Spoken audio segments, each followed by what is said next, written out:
On va parler un peu des caractéristiques, c'est dur à dire, techniques, de ce G3. Donc on a le G3 intègre donc un processeur Snapdragon 801 donc, qui est cadencé à 2,5 GHz, qui n'est pas forcément le cas de tous les S801. On a donc cet écran 5,5 pouces dont je vous ai parlé avec une résolution 2K. On a donc 2 Go de RAM sur la version avec 16 Go de mémoire interne et 3 Go de RAM sur la version 32 Go, donc qui est normalement à 100 € plus cher, qui ne sera pas forcément disponible tout de suite en France, peut-être même jamais chez les opérateurs. On aura essentiellement cette version donc 16 Go et 2 Go de RAM.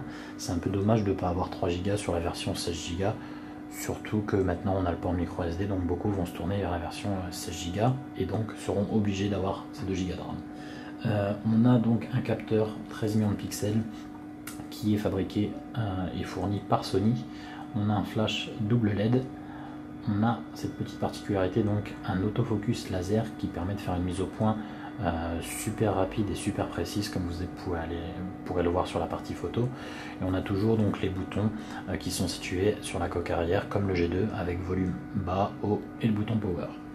On a donc la batterie qui c'est une 3000 mAh comme le G2 et donc on a le port comme je vous l'ai montré en introduction.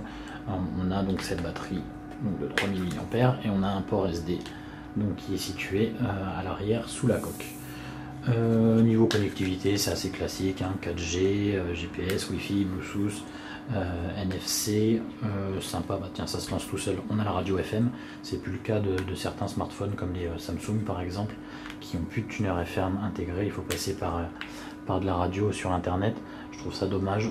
Sur le LG G3, on a bien un tuner FM donc intégré au smartphone. Et petite dernière particularité, on a le rechargement sans fil sur ce G3 qui est pour moi un gros avantage parce qu'aucun des flagships 2014 le propose, que ce soit le Z2, le S5 ou le One M8.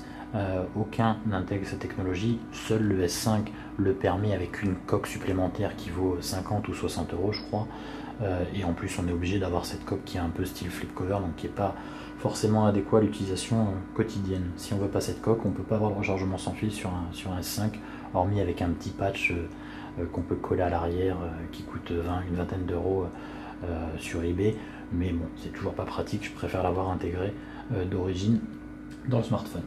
Donc voilà pour les caractéristiques techniques du G3. On va passer à la partie design.